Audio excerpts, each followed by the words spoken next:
It's NATO time, Jack.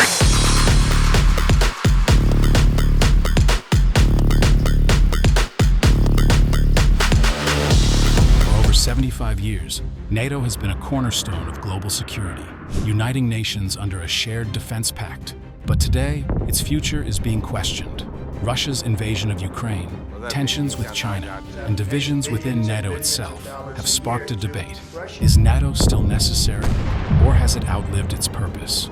To understand its role today, we must first look at its origins.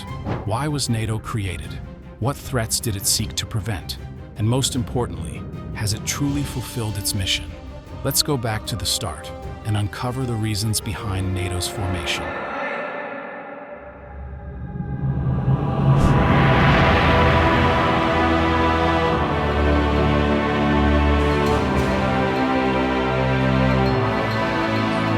After World War II, Europe was in ruins.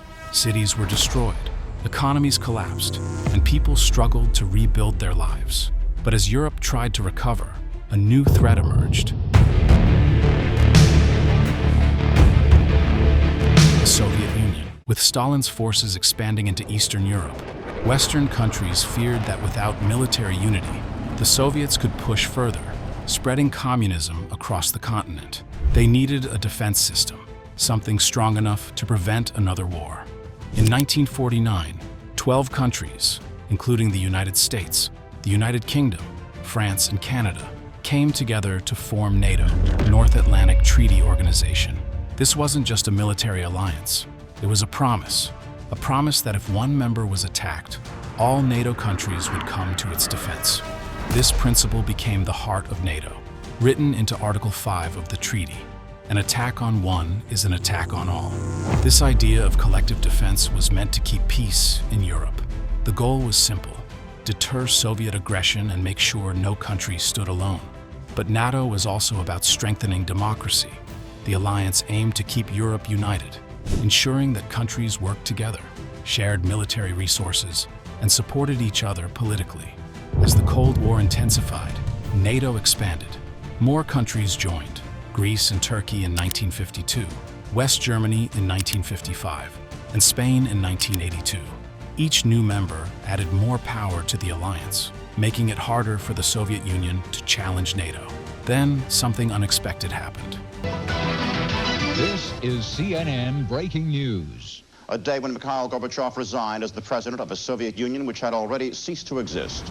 The new power broker, Russian President Boris Yeltsin. The Soviet Union collapsed in 1991. So if NATO was created to defend against the Soviet Union, why does it still exist today? That's where things get interesting.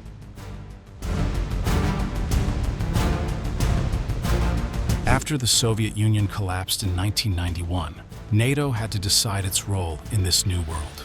Some thought the alliance would no longer be needed, but instead, it grew even bigger.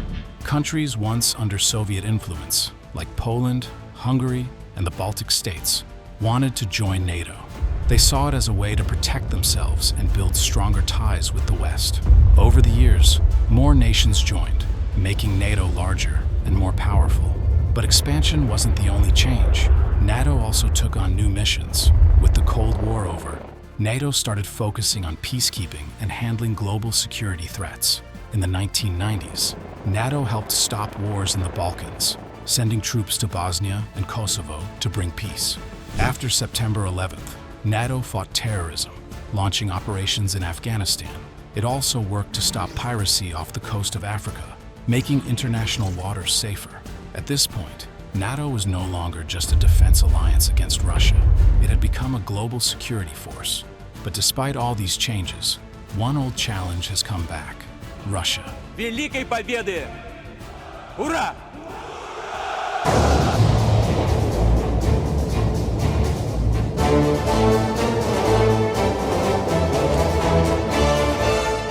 Today, NATO faces one of its biggest challenges: Russia's invasion of Ukraine.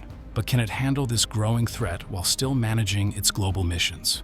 While NATO is not directly fighting in Ukraine, it has provided weapons, military training, and intelligence to help Ukraine defend itself. Many NATO countries have sent tanks, missile systems, and ammunition to support Ukraine's war efforts. Without this support, Ukraine might have struggled to resist Russian advances, but Russia sees NATO as a threat. The Russian government has long argued that NATO's expansion into Eastern Europe is an attempt to surround Russia and weaken its power. NATO, on the other hand, insists that its presence prevents Russia from pushing further into Europe. It believes that having a strong military alliance in the region stops war from spreading rather than causing it. However, NATO's role today goes beyond Europe. It is also focused on counterterrorism, cybersecurity, and humanitarian aid. Russia's military actions in Georgia, 2008, and Ukraine, 2014-2022, reveal a clear strategy. Whenever a former Soviet state moves closer to the West, Moscow responds with force. The Kremlin sees NATO's expansion into Eastern Europe as a direct challenge to its influence, arguing that the alliance is pushing too close to Russia's borders. But this is exactly why NATO's presence is so important. Without the security guarantees of NATO, countries like Estonia, Latvia, Lithuania, and Poland could be vulnerable to Russian aggression. These nations, once under Soviet control, fear they could be the next targets. Despite Russia's warnings, many Eastern European countries actively seek NATO membership because they see it as their best defense against potential threats. Moscow claims that the NATO expansion is a provocation, but for these countries, joining NATO is about ensuring their survival. Without NATO's protection, history could repeat itself, and Eastern Europe could once again fall under Russian control. In recent years, cyber attacks have become a major threat to national security. NATO has set up special teams to detect, prevent, and respond to cyber attacks on its members. It regularly conducts cyber defense exercises to prepare for threats from hostile nations and hacking groups. NATO is also involved in helping countries recover from disasters. Whether it's earthquakes, floods, or wildfires, NATO sends emergency teams, medical supplies, and transport planes to affected areas. It also works on evacuating civilians from war zones and providing aid during refugee crises. Despite its importance, not everyone agrees on NATO's direction. Some believe that NATO needs to focus more on defending Europe, while others think it should expand its role in global security. There are also disagreements about defense spending, as some countries contribute more than others. As NATO faces new threats, the big question is, can it keep adapting, or will it struggle to stay relevant in a changing world? Over the last 8 years, the United States spent more on defense than all other NATO countries combined. Despite being one of the most powerful military alliances in history, NATO has its critics, even among its members. Some argue that it's outdated, while others believe it needs serious reforms to stay relevant. One of the biggest complaints is that European countries depend too much on the United States for defense. The US provides the largest military budget and troops in NATO, while many European nations spend far less on their defense. Some critics, including former US President Donald Trump, have questioned why American taxpayers should continue to fund European security when those countries could do more to protect themselves. Each NATO member is expected to spend at least 2% of its GDP on defense, but many fail to meet this target. Countries like the United States, Poland, and the UK meet or exceed the goal, while others, such as Germany and Canada, have been criticized for falling short. This imbalance causes friction within the alliance, as some nations feel they are carrying most of the burden, while others benefit without contributing enough. NATO is made up of 32 countries, each with different priorities and political views. While some members want to focus on defending Europe from Russia, others believe NATO should tackle global threats like cybersecurity, terrorism, and China's growing influence. These disagreements sometimes weaken NATO's ability to act quickly and make unified decisions. Another challenge is Turkey's unique position within NATO. While it is an important military power, it has often pursued its own foreign policy goals that sometimes clash with NATO's interests. This creates tensions within the alliance and raises questions about NATO's long-term unity. Despite these challenges, history has shown that NATO is strongest when it stands together. When Russia invaded Ukraine in 2022, NATO members quickly united, providing support to Ukraine and reinforcing their defenses in Eastern Europe. With rising global tensions, NATO's role in keeping Europe and the world stable is more important than ever.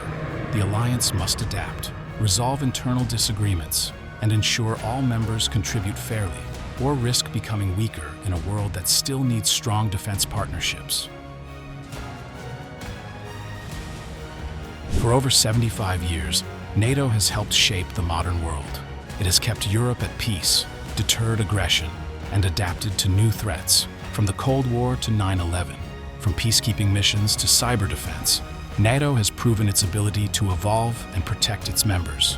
But today, as Russia pushes against Western resolve and global tensions rise, NATO's role is once again being tested. The alliance is far from perfect. It has internal divisions, funding disputes, and critics who question its future. Yet, history has shown that when NATO stands united, it is stronger than any threat it faces. So the real question isn't, do we still need NATO? The real question is, can the world afford to be without it? Do you believe NATO remains essential for global security, or should its mission evolve to address new challenges? Let us know your thoughts in the comments below.